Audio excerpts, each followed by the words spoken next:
2 പേർക്കായി തെരച്ചിൽ തുടരുന്നു.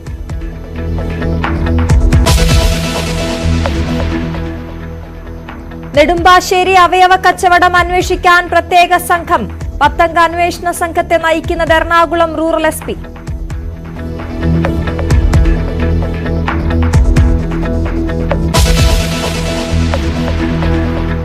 കാസർഗോഡ് 10 വയസ്സുകാരിയെ പീഡിപ്പിച്ച കേസിൽ പ്രതിക്കായി തെരച്ചിൽ ഊർജിതമാക്കി. അന്വേഷണം കർണാടകയിലേക്ക്. കേസിൽ ഇതുവരെ ആരെയും പ്രതി ചേർത്തിട്ടില്ലെന്ന് പോലീസ്.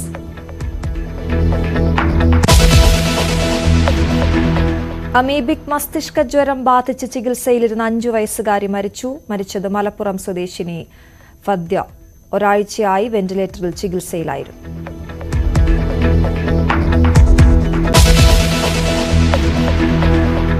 മലപ്പുറം ഓൺലൈൻ തട്ടിപ്പ് റാക്കറ്റിലെ മുഖ്യപ്രതി പിടിയിൽ. പഞ്ചാബ് സ്വദേശി ജോൺ പിടിയിലായത് ഹരിയാനയിൽ നിന്ന്. കസ്റ്റഡിയിലെടുത്ത് cyber crime police.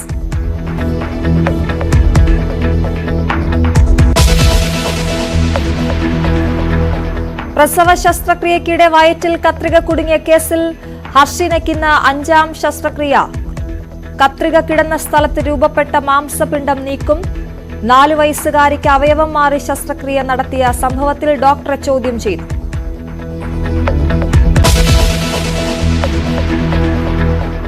Iran president Ibrahim റൈസിയുടെ മരണത്തിൽ അന്വേഷണത്തിന് ഉത്തരവിട്ട രാജ്യം. ഇന്ത്യയിലും ഇന്ന് ദുഃഖാചരണം.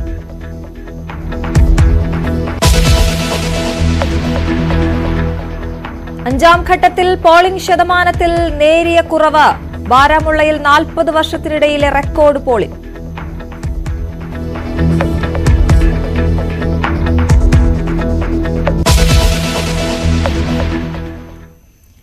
വിശദമായ വാർത്തയിലേക്ക്. സംസ്ഥാനത്ത് ഇന്നും അതിതീവ്ര മഴ മുന്നറിയിപ്പാണ്. പത്തനംതിട്ട, കോട്ടയം, ഇടുക്കി ജില്ലകളിൽ റെഡ് അലർട്ടാണ്. തിരുവനന്തപുരത്ത് രാത്രി മഴ പെയ്തെങ്കിലും ഇപ്പോൾ മഴ മാറി നിൽക്കുകയാണ്. പത്തനംതിട്ടയിൽ ഒഴുക്കിൽപ്പെട്ട് കാണാതായ 2 പേർക്കായി തെരച്ചിൽ തുടരുന്നുണ്ട്.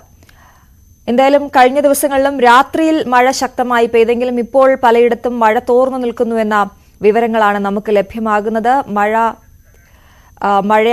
ശക്തമായ മഴയിൽ പത്തനംതിട്ടയിൽ നിന്ന് 2 പേരെ കാണാതായിരുന്നു. അവർക്കായുള്ള തെരച്ചിൽ ഇപ്പോഴും നടത്തുകയാണ്. ശശി നാരായണനാണ് ചേരുന്നത്. ശശി, ഇവർക്കായുള്ള തെരച്ചിൽ എങ്ങനെ പുരോഗമിക്കുന്നു? എന്തൊക്കെയാണ് വിവരങ്ങൾ?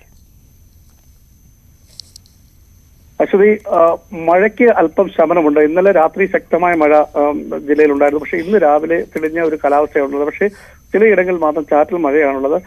നദികളിലെ ജലനിരപ്പോ കാര്യമായ രീതിയിൽ ഒന്നും തന്നെ ഉയർന്നിട്ടില്ല. അതിൽ ആശങ്കപ്പെട്ട സാഹചര്യം നിലവിലില്ല. ജാഗ്രതാ നിർദ്ദേശം ജില്ലയിൽ തുടരുകയാണ്. ഇന്നലത്തെ മഴയോടനുബന്ധിച്ച് 3 പേരെയാണ് ഒഴുക്കിൽപ്പെട്ട് കാണാതായത്.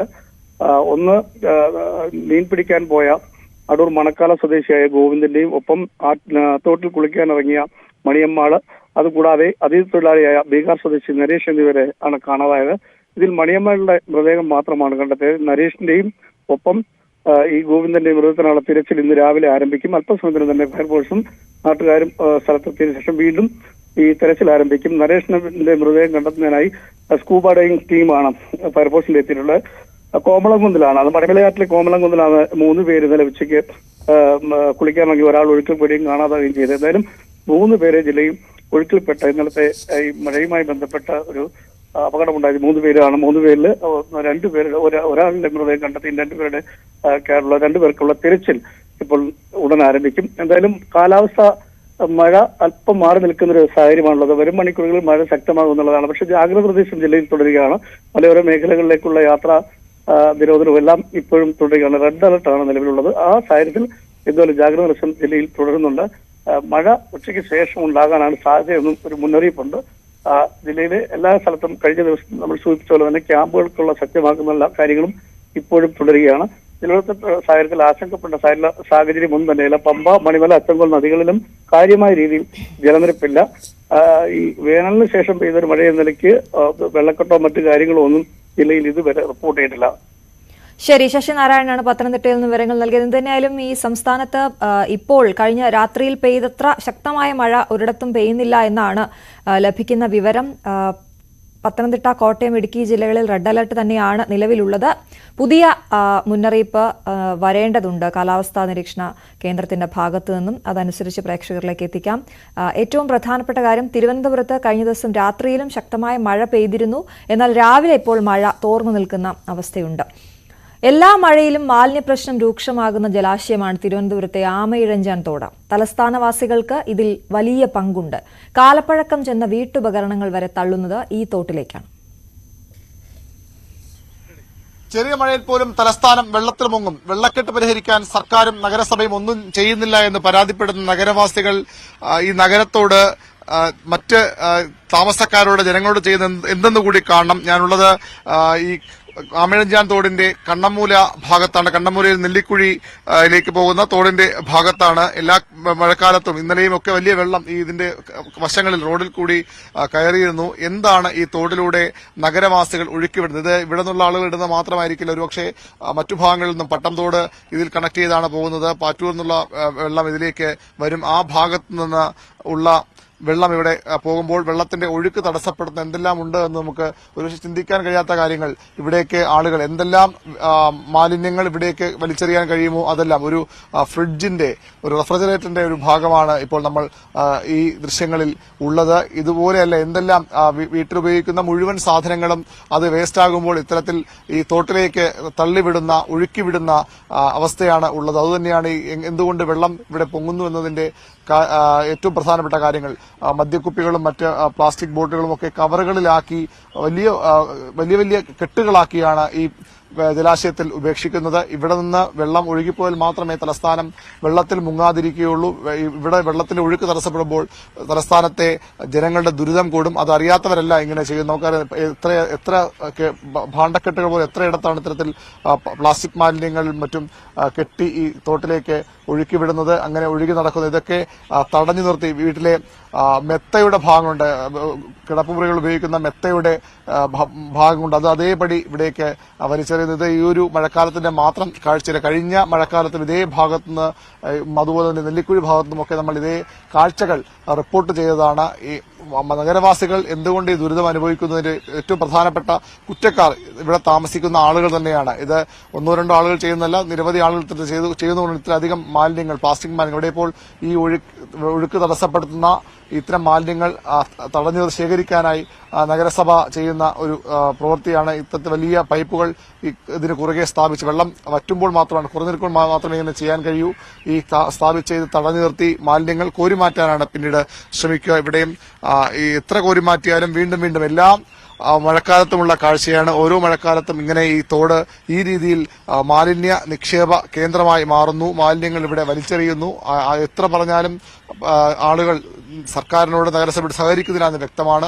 ഇതും കൂടി മാറാതെ തലസ്ഥാനത്തിന്റെ ഈ വെള്ളക്കെട്ടെന്ന ദുരിതം മാറില്ലെന്ന് ഉറപ്പാണ്. ഇങ്ങനെ ആളുകൾ ഒരു മര്യാദയുമില്ലാതെ വെള്ളത്തിലേക്ക് മാലിന്യങ്ങൾ വലിച്ചെറിയാൻ തുടങ്ങിയാൽ തലസ്ഥാനം ഇനിയും ഈ ചെറിയ മഴയിൽ പോലും മുങ്ങുന്ന അവസ്ഥയിലേക്ക് പോകും. ഈ ദൃശ്യങ്ങൾ ശരിക്കും എത്ര ശ്രമിച്ചാലും എത്ര അധികൃതർ പ്രവർത്തിച്ചാലും അതുകൊണ്ട് മാത്രം കാര്യമാകും. നഗരവാസികൾ കൂടി ശ്രമിക്കണം, അവർ കൂടി ശ്രദ്ധിക്കണം, അവർ കൂടി വിചാരിക്കണം ഞങ്ങൾ വെള്ളത്തിൽ മുങ്ങാൻ പാടില്ല, ഞങ്ങൾ മഴക്കാലത്ത് ഈ ദുരന്തം അനുഭവിക്കാൻ പാടില്ലെങ്കിൽ ഇത്തരത്തിലുള്ള ഈ പ്രവൃത്തി ഇപ്പോൾ ഹരിതകർമ്മസേനയും അതുപോലുള്ള മറ്റ് മാലിന്യ മാറ്റാനുള്ള സംവിധാനങ്ങളും ഒക്കെ സർക്കാരിന്റെ ഭാഗത്ത് ഉണ്ടാകുന്നുണ്ട്. അതുമായി സഹകരിക്കാൻ കൂടി നഗരവാസികൾ പഠിക്കണം. വി അരുണിന്റെ റിപ്പോർട്ടാണ് കണ്ടത്. എന്തായാലും ആമയിഴഞ്ചാൻ തോട്ടിലെ സ്ഥിരം കാഴ്ചയാണിത്. അരുൺ പറഞ്ഞതുപോലെ അത് നഗരവാസികൾ അതിന് വലിയ പങ്ക് വഹിക്കുന്നുണ്ട്. അവർ കൂടി അത് ശ്രദ്ധിച്ചാൽ മാത്രമേ നമുക്ക് വരും മഴക്കാലത്തും ഇത്തരത്തിലുള്ള മാലിന്യം പേറുന്ന അവസ്ഥ ഒഴിവാക്കാനാവുകയുള്ളൂ, വലിയ രോഗങ്ങളെ മാറ്റി നിർത്താനാവുകയുള്ളൂ. തിരുവനന്തപുരത്ത് നിന്ന് MG മിഥുൻ ചേരുന്നുണ്ട്. മിഥുൻ, തിരുവനന്തപുരത്തെ സംബന്ധിച്ചിടത്തോളം ഈ വേനൽ മഴ വലിയ ശല്യമായി മാറിയത് റോഡുകളിൽ വലിയ വെള്ളക്കെട്ടുണ്ടായിരുന്നു. സ്മാർട്ട് റോഡുകൾക്കായിട്ട് കുഴിച്ച കുഴികളിൽ വലിയ നിരവധി പേർ അപകടത്തിൽപ്പെട്ട സാഹചര്യമുണ്ടായിരുന്നു. ഇന്നിപ്പോ കുടപിടിച്ചാണ് നിൽക്കുന്നത്. മഴ എങ്ങനെയുണ്ട് തിരുവനന്തപുരത്ത്? ഒപ്പം ഈ വെള്ളം ഇറങ്ങി തുടങ്ങിയോ?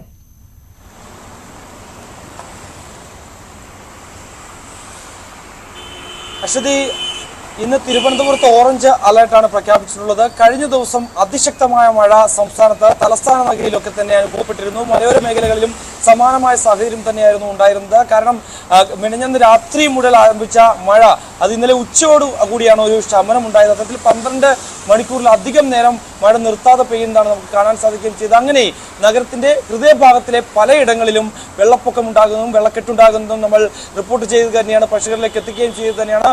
അതിൽ പ്രധാനമായും തമ്പാനൂർ റെയിൽവേ സ്റ്റേഷൻ ഭാഗത്തൊക്കെ തന്നെ നമുക്കറിയാം, മുൻകാലങ്ങളിലുമൊക്കെ ഒരു ചെറിയ മഴ പെയ്താൽ തന്നെ അവിടെയൊക്കെ വലിയ രീതിയിൽ വെള്ളക്കെട്ടുണ്ടാകും. ആ മഴയൊന്ന് ശമിച്ചാൽ മാത്രമേ ആ വെള്ളം ഒഴുകിപ്പോകാനുള്ള ഒരു സാഹചര്യം ഉണ്ടാകൂ. പക്ഷേ കഴിഞ്ഞ ദിവസങ്ങളിലൊക്കെ തന്നെ ഈ മഴ തുടങ്ങിയതിനു ശേഷമാണ് നഗരസഭാ അധികൃതരുടെ ഭാഗത്തുനിന്ന് ഈ ഒരു ഓട വൃത്തിയാക്കലടക്കം, ഓടയിലെ മാലിന്യം നീക്കം ചെയ്യുന്ന അടക്കമുള്ള നടപടികളിലേക്ക് കടക്കുകയും ചെയ്ത് നമ്മൾ ആ ദൃശ്യങ്ങളിൽ കാണിച്ചു തന്നെയാണ്. ഒരിടത്ത് പണി നടക്കുന്നു, ഓടയിൽ നിന്നുള്ള മാലിന്യങ്ങൾ നീക്കി കരയിലേക്ക് കോരി വെക്കുന്നു, മറ്റിടത്ത് നിന്ന് കുതിച്ചെത്തുന്ന വെള്ളം അത് ഈ മാലിന്യം ഒഴുക്കിക്കൊണ്ട് അതേ ഓടയിലേക്ക് തന്നെ വീഴുന്ന ദൃശ്യങ്ങൾ നമ്മൾ കഴിഞ്ഞ ദിവസം പങ്കുവയ്ക്കുകയും ചെയ്തു. അത്തരത്തിലുള്ള ഒരു സാഹചര്യം തിരുവനന്തപുരത്ത് സംബന്ധിച്ചിട്ടുണ്ടായിരുന്നു. പലയിടങ്ങളിലും പല മേഖലകളിലും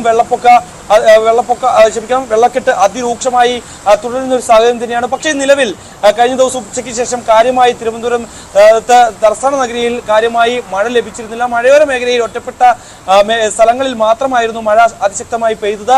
ഇന്നലെ രാത്രി ഒറ്റപ്പെട്ട ഇടങ്ങളിൽ മാത്രമാണ് പെയ്യുകയും ചെയ്തത്. പക്ഷെ നിലവിൽ സംസ്ഥാനത്ത് രാവിലെ വലിയ രീതിയിൽ ശക്തമായ മഴ ലഭിച്ചിരുന്നില്ല എങ്കിൽ പോലും തന്നെ അല്പസമയത്തിന് മുമ്പ് വീണ്ടും കാര്യമായി മഴ പെയ്യാൻ തുടങ്ങിയിരിക്കുന്നു എന്നുള്ളത് തന്നെയാണ്. അതിതീവ്രമായ മഴയല്ല എങ്കിൽ പോലും തന്നെ ചെറിയ ചാറ്റൽ മഴ തിരുവനന്തപുരത്ത് തുടങ്ങിയിരിക്കുന്നു. ഒറ്റപ്പെട്ട മേഖലകളിൽ വരും മണിക്കൂറുകളിൽ തിരുവനന്തപുരം കേന്ദ്രീകരിച്ച വലിയ രീതിയിൽ മഴ പെയ്യാനുള്ള സാധ്യത തന്നെയാണ്. അത്തരത്തിലുള്ള ഒരു പ്രവചനം തന്നെയാണ് കാലാവസ്ഥാ നിരീക്ഷണ കേന്ദ്രത്തിന്റെ ഭാഗത്തുനിന്നും ഉണ്ടായിരിക്കുന്നത്. സംസ്ഥാനത്ത് ഇന്ന് അതിതീവ്ര മഴ മുന്നറിയിപ്പുള്ളത് 3 ജില്ലകളിലാണ്. അതിൽ ആലപ്പുഴ ജില്ല കഴിഞ്ഞ ദിവസം കൂടി ഉണ്ടായിരുന്നു. 4 ജില്ലകളാണെങ്കിൽ ആലപ്പുഴ ജില്ലയിൽ ഇന്ന് ഓറഞ്ച് അലേർട്ടിന്റെ ഭാഗമായിരിക്കുന്നു. റെഡ് അലേർട്ട് പത്തനംതിട്ട, കോട്ടയം, ഇടുക്കി ഈ 3 ജില്ലകളിലാണ് റെഡ് അലേർട്ട് പ്രഖ്യാപിക്കുകയും ചെയ്തിട്ടുള്ളത്. മറ്റ് സ്ഥലങ്ങളിൽ അതായത് തിരുവനന്തപുരം, കൊല്ലം, ആലപ്പുഴ, എറണാകുളം, തൃശൂർ എന്നീ ജില്ലകളിലാണ് ഓറഞ്ച് അലേർട്ട് പ്രഖ്യാപിച്ചിരിക്കുന്നത്. ഈ ഒരു സാഹചര്യത്തിൽ വലിയ രീതിയിൽ അതിശക്തമായ വരും മണിക്കൂറുകളിൽ കാറ്റ് വീശാനുള്ള സാധ്യതയുണ്ട്. 40 മുതൽ 60 കിലോമീറ്റർ വരെ കാറ്റ് വീശാനുള്ള ഒരു സാധ്യതയുണ്ട്. അതുകൊണ്ട് തന്നെ മത്സ്യത്തൊഴിലാളികളൊന്നും തന്നെ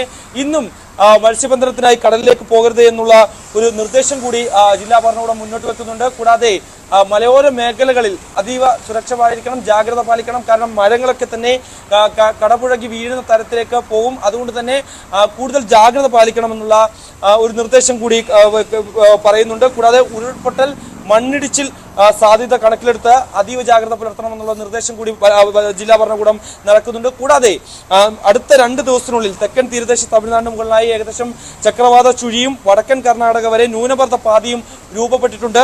അത് അടുത്ത 2 ദിവസത്തിനകം അതീവ ശക്തമായ മഴയ്ക്ക് കാരണമാകുമെന്നാണ് കാലാവസ്ഥാ നിരീക്ഷണ കേന്ദ്രം കരുതുന്നത്. ബംഗാൾ ഉൾക്കടലിൽ അത് അതിതീവ്ര ചക്രവാത ചുഴിയായി മാറും, അതിതീവ്ര ന്യൂനമർദ്ദമായി മാറും. അത് വലിയ രീതിയിൽ ചെന്നൈ, കേരളം അടക്കമുള്ള സംസ്ഥാനങ്ങളെയാണ്, കർണാടക അടക്കമുള്ള സംസ്ഥാനങ്ങളെയാണ് ബാധിക്കുന്നത്. അതുകൊണ്ട് അടുത്ത 5 ദിവസം സംസ്ഥാനത്ത് പരക്കെ വലിയ രീതിയിൽ മഴ പെയ്യാനുള്ള ഒരു സാധ്യത തന്നെയാണ് കാലാവസ്ഥാ വകുപ്പ് മുന്നറിയിപ്പ് നൽകിയിരിക്കുന്നത്. എന്തായാലും തിരുവനന്തപുരത്തെ സംബന്ധിച്ച് കഴിഞ്ഞ ദിവസം വെള്ളക്കെട്ടുണ്ടായിട്ടുള്ള മേഖലയിൽ നിന്നൊക്കെ വെള്ളം ഇറങ്ങി തുടങ്ങിയിരിക്കുന്നു. ഇന്ന് വീണ്ടും ഇപ്പോൾ മഴ ആരംഭിക്കുകയും ചെയ്തിരിക്കുന്നു എന്നുള്ളത് തന്നെയാണ്. ശരി, അതാണ് സംസ്ഥാനത്തിന്റെ ഇന്നത്തെ മഴ ചിത്രമാണ് MG മിഥുൻ തിരുവനന്തപുരത്ത് നിന്നും നൽകിയത്. നമുക്കിനി മറ്റൊരു പ്രധാനപ്പെട്ട വാർത്തയിലേക്ക് പോകാം. നെടുമ്പാശ്ശേരി അവയവ കച്ചവട കേസിൽ പ്രത്യേക അന്വേഷണ സംഘത്തെ രൂപീകരിച്ചു. എറണാകുളം റൂറൽ എസ്പിയുടെ നേതൃത്വത്തിലുള്ള 10-അംഗ സംഘം കേസ് അന്വേഷിക്കും. നവമി ദിനേശാണ് വിവരങ്ങൾ നൽകുന്നത്. നവമി, പ്രത്യേക അന്വേഷണ സംഘത്തെ രൂപീകരിച്ചിരിക്കുന്നു. ഇപ്പോൾ കേസ് അന്വേഷണം എവിടെ എത്തി നിൽക്കുന്നു? ഏത് രീതിയിലാണ് പുരോഗമിക്കുന്നത്?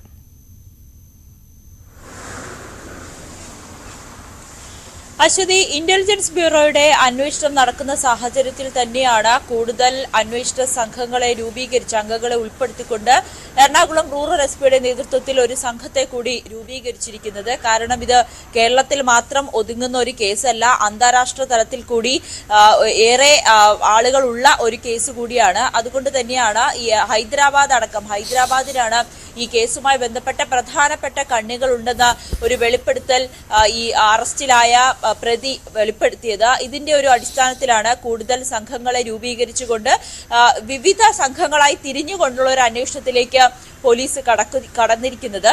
എന്തായാലും പ്രധാനമായും ഹൈദരാബാദിലേക്കാണ് ഇനി അന്വേഷണ സംഘം നീങ്ങുക. ഈ ഹൈദരാബാദ് കേന്ദ്രീകരിച്ചുള്ള ഒരു സംഘമാണ് ഇതിന് പിന്നിലെന്നാണ് ഈ പ്രതി വെളിപ്പെടുത്തിയിരിക്കുന്നത്. എന്തായാലും 20 പേരെയാണ് താൻ ഇവിടെ നിന്ന് ഈ അവയവം ദാനം ചെയ്യുന്നതിന് വേണ്ടി ഇറാനിലേക്ക് കൊണ്ടുപോയത്. അതിൽ 19 പേർ ഹൈദരാബാദിലുള്ള യുവാക്കളാണ്. ഒരാൾ മാത്രമാണ് പാലക്കാട് സ്വദേശിയായ ഷമീർ. ഈ ഷമീർ ഇപ്പോൾ നാട്ടിലില്ല എന്നാണ് കുടുംബാംഗങ്ങൾ പറയുന്നത്. ഒരു വർഷമായി കുടുംബത്തോട് ഈ അവയവദാനവുമായി ബന്ധപ്പെട്ട ചില വെളിപ്പെടുത്തലുകൾ, അതായത് ഈ അവയവദാനം നൽകുന്നു എന്ന് കുടുംബത്തോട് പറഞ്ഞിരുന്നു. പക്ഷേ കുടുംബം എതിർത്തതിനെ തുടർന്ന് പിന്നെ ചില തർക്കങ്ങളൊക്കെ ഉണ്ടായി. അതിനുശേഷം ഈ വീട് വിട്ടു പോയി എന്നാണ് അറിയാൻ സാധിക്കുന്നത്. ഈ പ്രതി പോലീസിന് നൽകിയ മൊഴി അനുസരിച്ച് ഈ ആരൊക്കെയാണ് ഈ കേരളത്തിൽ നിന്നും ഈ പാലക്കാട് സ്വദേശി മാത്രമാണോ ഇതിൽ ഉൾപ്പെട്ടിട്ടുള്ളത്, അവയവം ദാനം നൽകുന്നതിനായി എത്തിയിട്ടുള്ളത്, മറ്റാരെങ്കിലും ഉണ്ടോ എന്നും പ്രതിയിൽ നിന്നും കൂടുതലായി വിവരങ്ങൾ ലഭിക്കേണ്ടതുണ്ട്. അതോടൊപ്പം എറണാകുളം ജില്ലയിലെ ഒരാൾ കൂടി ഇതുമായി ബന്ധപ്പെട്ട സംഘാംഗമാണെന്ന് കൂടി പോലീസിന് വ്യക്തമായി. പക്ഷെ അതാരാണെന്ന് പോലീസ് വെളിപ്പെടുത്തിയിട്ടില്ല. അയാളെ കേന്ദ്രീകരിച്ചുള്ള ഒരു അന്വേഷണം കൂടി പോലീസ് നടത്തുന്നുണ്ട്. എന്തായാലും IBയും ഈ കേസുമായി ബന്ധപ്പെട്ട് വിശദമായ അന്വേഷണം നടക്കുന്നതിനിടയിലാണ് പുതിയൊരു സംഘത്തെ രൂപീകരിച്ചുകൊണ്ടുള്ള ഒരു അന്വേഷണത്തിലേക്ക് പോലീസ് കടക്കുന്നത്. ഇന്ന് എന്തായാലും പ്രതിയെ കസ്റ്റഡി അപേക്ഷ നൽകും. അങ്കമാലി മജിസ്ട്രേറ്റ് കോടതിയിൽ അപേക്ഷ നൽകി കസ്റ്റഡിയിൽ ലഭിച്ച ശേഷം കൂടുതൽ ചോദ്യം ചെയ്യലുകളും തെളിവെടുപ്പടക്കമുള്ള കാര്യങ്ങളിലേക്ക് പോലീസ് കടക്കുകയും ചെയ്യും. അതോടൊപ്പം തന്നെ ഈ മറ്റ് 19 പേർ ആരൊക്കെയാണെന്നും കൂടി പോലീസിനെ കണ്ടെത്തേണ്ടതുണ്ട്. അവരിൽ നിന്നും പരാതി സ്വീകരിക്കുക അല്ലെങ്കിൽ അവരിൽ നിന്ന് മൊഴിയെടുക്കുക എന്നതുകൂടി പോലീസ് നടത്തേണ്ടതുണ്ട്. ഈ കസ്റ്റഡിയിലുള്ള ഇപ്പോൾ അറസ്റ്റിലായ പ്രതി പറയുന്നത് താൻ ആദ്യം ഈ അവയവം നൽകുന്നതിന് വേണ്ടിയിട്ടായിരുന്നു ഇവരുമായി ബന്ധപ്പെട്ടത്. പിന്നീട് ശ്രീലങ്ക വരെ പോവുകയും ശ്രീലങ്കയിൽ നിന്നും മറ്റൊരു ആളെ ഇതുമായി ബന്ധപ്പെട്ട് കണക്ട് ചെയ്യുകയും അയാളിൽ നിന്നും ഈ അവയവം നൽകുന്നതിനേക്കാളും പണം കൂടുതൽ ലഭിക്കുക, ഈ അവയവം ദാനം ചെയ്യുന്ന അല്ലെങ്കിൽ മറ്റാളുകളെ സംഘടിപ്പിച്ച് ദാനം നൽകുന്നതിന് വേണ്ടിയിട്ടുള്ളൊരു അംഗമായാൽ മതിയെന്ന് തനിക്ക് വിവരം ലഭിക്കുകയും ചെയ്തു. ഇതിനെ തുടർന്നാണ് താൻ അവയവം നൽകാതെ പിന്നീട് ഈ സംഘത്തിലെ ഒരു അംഗമാകുകയും അവരിൽ നിന്നും കൂടുതൽ ആളുകളെ ഇറാനിലേക്ക് എത്തിക്കുകയും ചെയ്തതെന്നാണ് ഈ പ്രതി വെളിപ്പെടുത്തിയിരിക്കുന്നത്. എന്തായാലും അശ്വതി, അന്താരാഷ്ട്ര മാനം കൂടി കണക്കാക്കുന്ന ഈ ഒരു അന്വേഷണം കൂടുതൽ തലങ്ങളിലേക്ക് പോവുകയാണ്. അതാണ് നവമി, എന്തായാലും വളരെ ഗൗരവമുള്ള ഒരു കേസാണ്. അതിൽ കൂടുതൽ പ്രത്യേക അന്വേഷണ സംഘത്തെ രൂപീകരിച്ച സാഹചര്യത്തിൽ കൂടുതൽ വിശദാംശങ്ങൾ പുറത്തുവരുമെന്ന് നമുക്ക് പ്രതീക്ഷിക്കാം. നവമി ദിനേശാണ് കൊച്ചിയിൽ നിന്നും വിവരങ്ങൾ നൽകിയത്. കാസർഗോഡ് 10 വയസ്സുകാരിയെ ലൈംഗികമായി പീഡിപ്പിച്ച കേസിൽ പ്രതിയെ കണ്ടെത്താനായി അന്വേഷണം ഊർജിതം. കുടക് സ്വദേശിയായ പ്രതി കർണാടകയിലേക്ക് കടന്നതായാണ് സൂചന. സംഭവം നടന്ന ബുധനാഴ്ച രാവിലെ മുതൽ ഇയാളെ കാണാനില്ല. നിലവിൽ കേസിൽ ആരെയും പ്രതി ചേർത്തിട്ടില്ലെന്ന് പോലീസ് അറിയിച്ചു. KV ബൈജു ചേരുന്നു. ബൈജു, ഈ കേസിൽ വളരെ നിർണായകമായ CCTV ദൃശ്യം പുറത്തുവിട്ടിരുന്നു ന്യൂസ് 18. ഒപ്പം ഇതുമായി ബന്ധപ്പെട്ട് പല തെറ്റായ വിവരങ്ങളും പുറത്തു വരുന്നുണ്ട്. ആ സാഹചര്യത്തിൽ പോലീസ് എന്തൊക്കെ കാര്യങ്ങളാണ് പറയുന്നത്? അന്വേഷണം എവിടെ എത്തി നിൽക്കുന്നു ബൈജു? അശ്വതി, തീർച്ചയായും ഈ കേസിൽ പ്രതിയെ തിരിച്ചറിഞ്ഞിട്ടുണ്ടെങ്കിലും ഇയാളെ കസ്റ്റഡിയിലെടുക്കാൻ പോലീസിന് ഇതുവരെ സാധിച്ചിട്ടില്ല. ഇയാൾ കർണാടകയിലേക്ക് കടന്നതായാണ് സൂചന. മാത്രമല്ല ഇയാൾ ഒരു കുടക് സ്വദേശിയാണ്. അതുകൊണ്ട് ഈ ഭാഗങ്ങളിലേക്ക് ഇയാൾ കടന്നതാകാം എന്ന പോലീസ് നിഗമനമുണ്ട്. അതുകൊണ്ട് ഈ പ്രദേശങ്ങളിൽ ഒരു പ്രത്യേക അന്വേഷണ സംഘത്തിലെ ഒരു സംഘം ഈ പ്രദേശങ്ങളിലെ അന്വേഷണം വ്യാപിപ്പിച്ചിട്ടുണ്ട്. ഏതായാലും DIG തോംസൺ ജോസിന്റെ നേതൃത്വത്തിലുള്ള ഒരു പ്രത്യേക സംഘം ഇതിനായി അന്വേഷണത്തിനായി ഉണ്ട്. 3 DYSPമാർ ഉൾപ്പെടെയുള്ളവരുടെ ഈ സംഘം. ഏതായാലും ഈ പ്രതിയെ കിട്ടിയാൽ മാത്രമേ ഇതിന്റെ മറ്റ് കൂടുതൽ കാര്യങ്ങളിലേക്ക് പോലീസിന് കടക്കാനാവൂ. നിലവിൽ പോലീസ് പറയുന്നത് ഇയാളെ ഇപ്പോൾ പ്രതിപ്പട്ടികയിൽ ചേർത്തിട്ടില്ല എന്നാണ്. ഇയാളെ കിട്ടിയാൽ തെളിവെടുപ്പ് ഉൾപ്പെടെ നടത്തേണ്ടതുണ്ട്. പക്ഷേ ഇതിനിടയിൽ നിർഭാഗ്യകരമായ സംഭവം പല സാമൂഹ്യ മാധ്യമങ്ങൾ വഴിയും അതുപോലെ തന്നെ ഓൺലൈൻ പോർട്ടലുകൾ വഴിയും ഈ പ്രതിയുടേതെന്ന് പറയുന്ന ഫോട്ടോ വ്യാപകമായി പ്രചരിക്കുന്നുണ്ട്. അത് തെളിവെടുപ്പിനെ ഉൾപ്പെടെ ബാധിക്കും. മാത്രമല്ല പേര് വിവരങ്ങളോ അത് ഫോട്ടോയോ നിലവിൽ ഇപ്പോൾ പുറത്തുവിടാൻ പാടില്ല എന്ന് തന്നെയാണ് പോലീസ് പറയുന്നത്. അത്തരക്കാർക്കെതിരെ കർശന നടപടി ഉണ്ടാകുമെന്നും പോലീസ് പറയുന്നു. എന്തായാലും ഈ കേസിനെ ഏതെങ്കിലും തരത്തിൽ ദുർബലപ്പെടുത്തുന്ന നീക്കങ്ങൾ മാധ്യമങ്ങളുടെ ഭാഗത്തു നിന്നും ഉണ്ടാകരുത് എന്നാണ് പോലീസ് അഭ്യർത്ഥിക്കുന്നത്. കാരണം അത്രയും നീചമായ ഒരു പ്രവൃത്തിയാണ്, ഈ അതിക്രമമാണ് ഈ പ്രതിയിൽ നിന്നും ഉണ്ടായത്. 1 മണിക്കൂറോളം ഇത്തരത്തിൽ ഈ കുട്ടിയെ തട്ടിക്കൊണ്ടുപോയി തടങ്കിൽ വെച്ച് ക്രൂരമായി പീഡിപ്പിക്കുന്ന ഒരു സാഹചര്യം. ഏതായാലും പെൺകുട്ടി ഇപ്പോഴും ആശുപത്രിയിൽ ചികിത്സയിൽ തന്നെയാണ്. ഇന്നലെ ഇന്നലെ മജിസ്ട്രേറ്റ് ഈ പെൺകുട്ടിയുടെ രഹസ്യമൊഴി രേഖപ്പെടുത്തിയിട്ടുണ്ട്. പോലീസ് അത്തരം നടപടിക്രമങ്ങളുമായി മുന്നോട്ട് പോകുന്നുണ്ട്. എന്തായാലും കഴിഞ്ഞ ദിവസം പ്രതിയെന്ന് സംശയിക്കുന്ന ഒരാളെ കസ്റ്റഡിയിൽ എടുത്തിരുന്നു. പക്ഷേ ഇയാൾക്ക് ഈ കേസിൽ ബന്ധമില്ല എന്നാണ് പോലീസ് പറയുന്നത്. പക്ഷേ ഇയാൾക്കെതിരെ 2 വാറന്റുകൾ നിലവിലുണ്ട്. ആ പ്രകാരം ഇയാളെ ഹോസ്പിറ്റൽ കോടതിയിൽ ഹാജരാക്കി ഏതായാലും പ്രതിയെ ഉടൻ പിടികൂടാനാകുമെന്ന് തന്നെയാണ് പോലീസ് പ്രതീക്ഷിക്കുന്നത്. നിലവിൽ ഈ പ്രതി മൊബൈൽ ഫോണോ മറ്റൊന്നും ഉപയോഗിക്കുന്നില്ല. അതുകൊണ്ട് തന്നെ ഇയാളെ കണ്ടെത്തുക വലിയ പ്രയാസകരമാണ്. ഏത് ഭാഗത്താണ് ഇയാൾ ഉണ്ടാകുന്നതെന്ന് പോലീസ് കൃത്യമായി കണ്ടെത്താൻ സാധിച്ചിട്ടില്ല. അതുകൊണ്ട് തന്നെ ഏതായാലും ഈ പെൺകുട്ടിയുടെ വീടിന് 500 മീറ്റർ മാത്രം അകലെയാണ് ഇയാളുടെ ഭാര്യ വീട്. വർഷങ്ങളായി ഇവിടെയാണ് ഇയാൾ താമസം. കുടക് സ്വദേശി എന്നാണ് ഏതായാലും തിരിച്ചറിഞ്ഞിരിക്കുന്നത്. അശ്വതി, ബൈജു, മറ്റൊരു വിഷയം, ഈ പ്രതി അയാൾ സ്ഥിരം കുറ്റവാളിയാണ് അല്ലെങ്കിൽ ഇത്തരത്തിലുള്ള കേസുകൾ ഇതിനു മുൻപുമുണ്ട് എന്ന രീതിയിലൊക്കെ വാർത്തകൾ വരുന്നുണ്ടല്ലോ. അതുമായി ബന്ധപ്പെട്ട് പോലീസ് നമുക്ക് നൽകുന്ന വിവരങ്ങൾ എങ്ങനെയാണ്?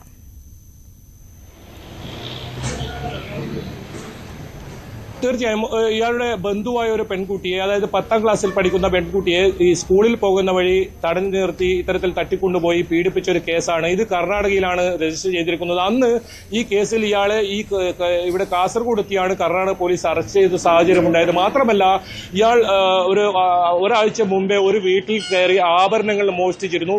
മുൻവശത്തെ വാതിലിലൂടെയാണ് ഇയാൾ ഈ ആഭരണങ്ങൾ എടുത്തത്. അതിനുശേഷം പുറകുവശത്തെ വാതിലിലൂടെ രക്ഷപ്പെടുകയായിരുന്നു. പക്ഷെ അതൊരു മുക്കുപണ്ടമായതുകൊണ്ട് അന്ന് അത് പരാതി നൽകി. എന്തായാലും ഇത്തരത്തിൽ നിരവധി കേസുകളുണ്ട്. രാത്രി കാലങ്ങളിൽ അലഞ്ഞു തിരിഞ്ഞു നടക്കലാണ് ഇയാളുടെ പ്രധാന പരിപാടി. ഇത്തരത്തിൽ തേങ്ങ ഉൾപ്പെടെയുള്ള സാധനങ്ങൾ മോഷ്ടിക്കുക, അത് വിൽപ്പന നടത്തുക, മറ്റ് ജോലികളൊന്നും ചെയ്യാതെ ഇയാൾ ഇത്തരത്തിൽ ജീവിക്കുന്ന ഒരാളാണെന്നാണ് പോലീസ് പറഞ്ഞത്. ഏതായാലും ഈ CCTV ദൃശ്യമാണ് ഇതിൽ നിർണായകമായത്. നമ്മൾ പുറത്തുവിട്ട CCTV ദൃശ്യം മുഖം വ്യക്തമായിരുന്നില്ല. പോലീസിന് ഇത് സംബന്ധിച്ച് കൃത്യമായ ആളെ തിരിച്ചറിയാൻ കഴിഞ്ഞിരുന്നില്ല. പക്ഷേ ഇയാളുടെ നടത്തവും ശാരീരിക പ്രകൃതവും കണ്ട് ഇയാളുടെ ഭാര്യ തന്നെയാണ് സംശയം പ്രകടിപ്പിച്ചത്. അതോടുകൂടിയാണ് ഈ കേസിൽ ഒരു വഴിത്തിരിവുണ്ടാകുന്നത്. ഈ പ്രതിയിലേക്ക് പോലീസ് എത്തുന്നത്. എന്തായാലും ഉടനെ തന്നെ ഇയാളെ പിടികൂടാനാകുമെന്ന ഉറച്ച പ്രതീക്ഷയിൽ തന്നെയാണ് പോലീസ് ഉള്ളത്. കാരണം അത്രയും നീചമായ ഒരു പ്രവൃത്തി ചെയ്ത ഒരു ക്രിമിനലാണ് ഇയാൾ. അതുകൊണ്ട് ഇയാൾ എത്രയും പെട്ടെന്ന് പിടികൂടാനുള്ള ഒരു ഊർജിതമായ അന്വേഷണമാണ് ഇപ്പോൾ നടക്കുന്നത്. അശ്വതി, ശരി. KV ബൈജു ആണ് വിശദ വിവരങ്ങൾ നൽകിയത്.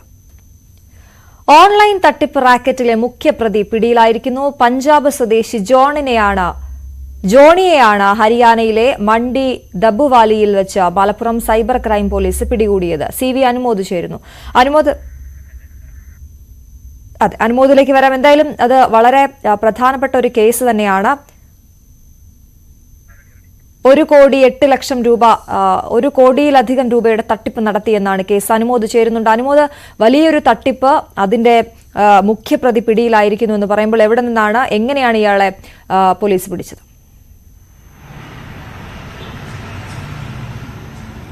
ഈ ഒരു സംഭവത്തിന്റെ പിന്നിലെ സൂത്രധാരനാണ് പിടിയിലായ അരവിന്ദ് എന്നാണ് പോലീസിന്റെ പ്രാഥമികമായിട്ടുള്ള ഒരു വിശദീകരണം വന്നിട്ടുള്ളത്. നമുക്കറിയാം, വേങ്ങര സ്വദേശിയിൽ നിന്നും 1,08,00,000 രൂപ തട്ടിച്ച പരാതിയിലാണ്, വേങ്ങര സ്വദേശിയുടെ പരാതിയിലാണ് മലപ്പുറം പോലീസിന്റെ അന്വേഷണം ആരംഭിച്ചത്. ആദ്യം ഈ അന്വേഷണം ചെന്നെത്തിയത് ഡൽഹി സ്വദേശിയായ റോഷനിലാണ്. ഇയാളെ കുടകിൽ നിന്നാണ്, കർണാടകയിൽ നിന്നാണ് പിടികൂടിയത്. ഇയാളെ ചോദ്യം ചെയ്തതിന്റെ അടിസ്ഥാനത്തിൽ ലഭിച്ച വിവരങ്ങളാണ് ഇപ്പോൾ പിടിയിലായ അരവിന്ദിലേക്ക് എത്തിയിട്ടുള്ളത്. ഈ അരവിന്ദാണ് വ്യാജ OTPകളും മറ്റും ഈ ആളുകൾക്ക് അയക്കാറുള്ളത്. അതായത് റോഷനുമായി ഇയാൾ നടത്തുന്ന തട്ടിപ്പിൽ ഇയാളാണ് ഈ OTPകളും മറ്റ് മെസ്സേജുകളും അയക്കുന്നത് എന്നാണ് പോലീസ് പ്രാഥമികമായിട്ട് നൽകുന്ന വിവരം. റോഷൻ പിടിയിലായി ഒരാഴ്ച കഴിഞ്ഞിട്ടും ഇയാൾ ഈ അരവിന്ദ് റോഷനെ അന്വേഷിച്ച് കർണാടകയിൽ എത്തിയിരുന്നു. അല്ലെങ്കിൽ റോഷന്റെ ഭാഗത്തുനിന്നും വിവരമൊന്നും ഇല്ലാത്തതിനാൽ റോഷനെ അന്വേഷിച്ചിരുന്നു. അങ്ങനെ റോഷൻ പിടിയിലായ വിവരം അറിഞ്ഞ് ഇയാൾ രക്ഷപ്പെടാൻ ശ്രമിച്ചിരുന്നു. അങ്ങനെയാണ് ഇയാളെ തിരഞ്ഞ് പോലീസ് ഹരിയാനയിലെത്തുന്നത്. ഹരിയാന പോലീസിന്റെ സഹായത്തോടെയാണ് ഇയാൾ താമസിക്കുന്ന സ്ഥലത്തു നിന്നും ഇയാളെ പിടികൂടിയത്. വലിയ പ്രതിഷേധമുണ്ടായിരുന്നു, പ്രതിരോധമുണ്ടായിരുന്നു. അതിനെല്ലാം മറികടന്നുകൊണ്ടാണ് പോലീസിന്റെ ഈ നീക്കം ഉണ്ടായിരിക്കുന്നത്. എന്താണെങ്കിലും ഈ കേസുമായി ബന്ധപ്പെട്ട് വളരെ നിർണായകമായ നടപടിയാണ് പോലീസിന്റെ ഭാഗത്ത് ഉണ്ടായിരിക്കുന്നത്. കാരണം ഇന്ത്യക്ക് അകത്തും പുറത്തുമെല്ലാം കോടികളുടെ തട്ടിപ്പ് നടത്തുന്ന ഒരു സംഘത്തിലെ പ്രധാന കണ്ണിയാണ് ഇപ്പോൾ പിടിയിലായിട്ടുള്ള അരവിന്ദ്. അതുകൊണ്ട് തന്നെ സാധാരണഗതിയിൽ സൈബർ തട്ടിപ്പ് കേസുകളിൽ പോലീസിനെ സംബന്ധിച്ച് അധികമൊന്നും മുന്നോട്ട് പോകാൻ കഴിയാത്ത ഒരു സാഹചര്യമാണ് സാധാരണ ഉണ്ടാകാറുള്ളത്. എന്നാൽ അതിൽ നിന്ന് വ്യത്യസ്തമായിട്ട് ഒരു പരാതിയുടെ അടിസ്ഥാനത്തിൽ പോലീസ് നടത്തിയ അന്വേഷണത്തിൽ പ്രധാനപ്പെട്ട 2 കണ്ണികളെ പോലീസിന് പിടികൂടാനും കഴിഞ്ഞു എന്നുള്ളത് സാധാരണ ഉണ്ടാകാത്ത ഒരു കാര്യമാണ്. അതുകൊണ്ട് തന്നെ വലിയ നേട്ടം തന്നെയായിട്ടാണ് കാണേണ്ടത്. ഇനി എന്തായാലും ഇയാളെ കോടതിയിൽ ഹാജരാക്കി റിമാൻഡ് ചെയ്തിട്ടുണ്ട്. അടുത്ത ദിവസം കസ്റ്റഡിയിൽ വാങ്ങിച്ച് കൂടുതൽ ചോദ്യം ചെയ്യുന്ന അടിസ്ഥാനത്തിലായിരിക്കും ഈ ഒരു കേസിന്റെ കൂടുതൽ വിശദാംശങ്ങൾ പോലീസിന് ലഭിക്കുകയുള്ളൂ. ഏതായാലും മലപ്പുറം പോലീസിന്റെ വളരെ പ്രധാനപ്പെട്ട ഒരു നീക്കമായിട്ട് തന്നെ വേണം കഴിഞ്ഞ ദിവസത്തെ ഈ നടപടിയെ കാണുവാൻ. ശരി, CV അനുമോദാണ് വിശദ വിവരങ്ങൾ നൽകിയത്. മഴയുമായി ബന്ധപ്പെട്ടുണ്ടായ അപകടങ്ങളിൽ കഴിഞ്ഞ ദിവസം നമ്മളെ ഞെട്ടിച്ചൊരു വാർത്തയായിരുന്നു. കോഴിക്കോട് കുറ്റിക്കാട്ടൂരിൽ യുവാവ് ഷോക്കേറ്റ് മരിച്ച സംഭവം. മഴ കൊള്ളാതെ കടയിൽ കയറി നിന്നപ്പോഴാണ് ഷോക്കേറ്റത്. കടയിലെ വയറിംഗിൽ 2 ഇടത്ത് തകരാറുള്ളതായി കണ്ടെത്തിയിരിക്കുന്നു. കടയിലേക്കുള്ള സർവീസ് വയറിലും പുറത്തെ ലൈറ്റിലേക്കുള്ള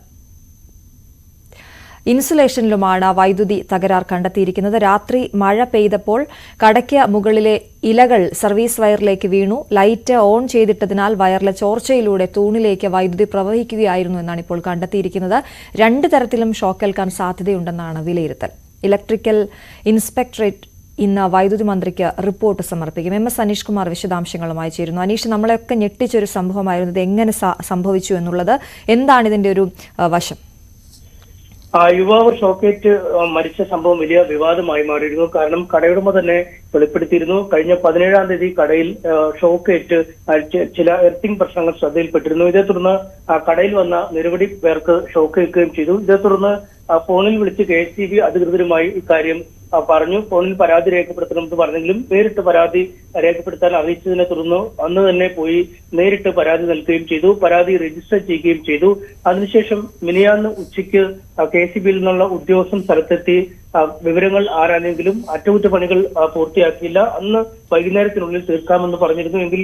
എങ്കിലും ഉദ്യോഗസ്ഥർ എത്തിയില്ല എന്നാണ് കടയുടമ പറഞ്ഞത്. ഇതിനുശേഷമാണ് രാത്രി യുവാവ് ശിനാശ്ശേരിയിൽ നിന്നും ഈ കുറ്റിക്കാട്ടൂരിലൂടെ കടന്നു പോകുന്നതിനിടെ അദ്ദേഹത്തിന്റെ ബൈക്ക് കേടായി. അതേ തുടർന്ന് വീട്ടിൽ നിന്നും ആളെ വിളിച്ചു വരുത്തിയ ശേഷം പരിചയക്കാരൻ കൂടിയായ കട ഉടമ പരിചയക്കാരനാണ്. അദ്ദേഹത്തിന്റെ കടയുടെ മുന്നിലേക്ക് ഈ ബൈക്ക് പാർക്ക് ചെയ്ത് വെച്ച ശേഷം വീട്ടിലേക്ക് സഹോദരനൊപ്പം മടങ്ങാനാണ് വന്നത്. ആ സമയത്താണ് ഈ കടയുടെ തൂണിൽ നിന്നും യുവാവിന് ഷോക്ക് ഏൽക്കുന്ന ഒരു സംഭവം ഉണ്ടായത്. ഇതിനുശേഷമാണ് ഇലക്ട്രിക്കൽ ഇൻസ്പെക്ടറേറ്റ് വളരെ വിശദമായി തന്നെ ഈ സംഭവം പരിശോധിക്കുന്നത്.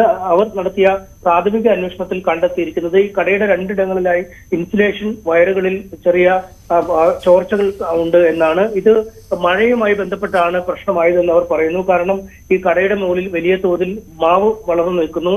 ഈ മാവിലകൾ മഴ പെയ്തപ്പോൾ ഭാരം കൂടി താഴേക്കുള്ള ഈ സർവീസ് വയറിലേക്ക് വീണു. അവിടെ ചില ചോർച്ചകൾ ഉള്ളതിനാൽ ആ ചോർച്ചയിൽ കൂടെ കറണ്ട് പ്രവഹിച്ചിരിക്കാം. അത് ഈ മുകൾഭാഗത്തെ റൂഫിംഗിലേക്കും ഈ ഇരുമ്പ് നിർമ്മിതമാണ്, അതുകൊണ്ട് താഴേക്കും എത്തിയിരിക്കാനുള്ള സാധ്യതയാണ് ഒന്ന്. മറ്റൊന്ന്, കടയ്ക്കുള്ളിൽ നിന്നും പുറത്തേക്ക് ലൈറ്റ് ഇടുന്നതിനായി ഒരു വയർ കൊടുത്തിട്ടുണ്ട്. ആ വയറിന്റെ ഇൻസുലേഷനിലും ഒരിടത്ത് ചോർച്ച കണ്ടെത്തിയിരിക്കുന്നു. അങ്ങനെയെങ്കിൽ ആ ചോർച്ചയിൽ നിന്നും തൂണിലേക്ക് കറണ്ട് ഏൽക്കാനുള്ള സാധ്യതയുണ്ട് എന്നാണ് ഇപ്പോൾ പ്രാഥമിക പരിശോധനയിൽ കണ്ടെത്തിയിരിക്കുന്നത്. ഈ 2 ചോർച്ചകളും മിനിയാന്ന് പകൽ KSEBയിൽ നിന്ന് ഉദ്യോഗസ്ഥൻ വന്നപ്പോൾ കണ്ടെത്താൻ കഴിഞ്ഞില്ല. കാരണം ഒന്ന് ഇലച്ചാർത്ത് വഴിയുള്ള ഷോക്കേൽക്കാനുള്ള സാധ്യതയാണ്. അവിടെ മഴയില്ലാത്തതുകൊണ്ട് തന്നെ ഇലകൾ സർവീസ് വയറുമായി മുട്ടുന്ന ഒരു സാഹചര്യം ഉണ്ടായില്ല. ഒപ്പം അകത്തുനിന്നും പുറത്തേക്കുള്ള വയർ, ഈ ലൈറ്റിന് വേണ്ടി ഘടിപ്പിച്ചിരുന്ന വയറിലെ ഇൻസുലേഷനിൽ ചോർച്ചയുണ്ടെങ്കിൽ പോലും ആ പകൽ സമയത്ത് ഇത് പരിശോധിച്ചുകൊണ്ട് തന്നെ ആ ലൈറ്റ് ഇട്ടിരുന്നില്ല, അത് ഓഫാക്കി ഇട്ടിരുന്ന സാഹചര്യമാണുള്ളതുകൊണ്ട് അതുകൊണ്ട് തന്നെ KSEB ഉദ്യോഗസ്ഥർ കൈപിടിച്ച് തൂണിൽ പരിശോധന നടത്തിയെങ്കിലും ഇത്തരം ഒരു ചോർച്ച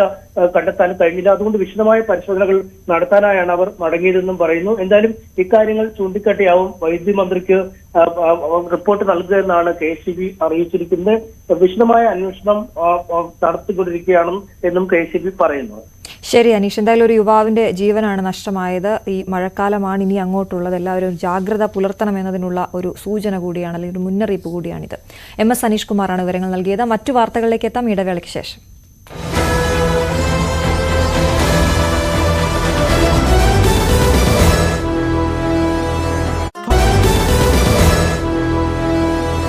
ഫർണിച്ചറിന്റെ നിർബന്ധിതരാകുന്ന അവസ്ഥയിലേക്ക് കാര്യങ്ങൾ മാറുകയാണ്.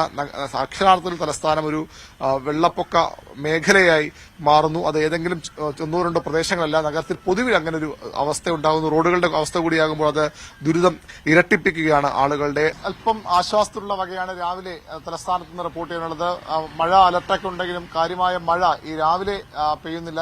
രാത്രിയും വെളുപ്പിന് 4 മണി 5 മണി സമയത്തുമൊക്കെ മഴയുണ്ടായിരുന്നുവെങ്കിൽ ഇപ്പോൾ മഴ മാറി നിൽക്കുകയാണ്. വലിയ ആശ്വാസമാണ് തലസ്ഥാനവാസികൾ. കാരണം ഈ മഴ വേനൽ മഴ തുടങ്ങിയ സമയം മുതൽ ഇടവപ്പാതി എത്താനിരിക്കുന്നു. അതിനു മുമ്പ് തന്നെ ആദ്യത്തെ മഴയിൽ തന്നെ തലസ്ഥാനം അക്ഷരാർത്ഥത്തിൽ വെള്ളത്തിൽ മുങ്ങുകയായിരുന്നു. വെള്ളത്തിൽ മുങ്ങുക മാത്രമല്ല, നമുക്കറിയാം ഇപ്പോൾ സ്മാർട്ട് റോഡ്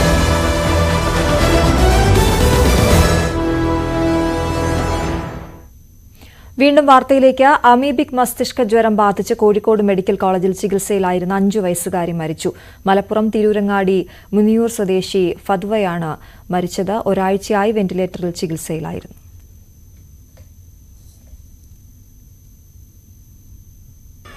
വളരെ പ്രതീക്ഷിക്കാത്ത, ഞങ്ങളെ വളരെ വേദനപ്പെടുത്തിയ ഒരു കാര്യമാണ് ഇന്നലെ അർദ്ധരാത്രിയോടുകൂടി ഉണ്ടായത്.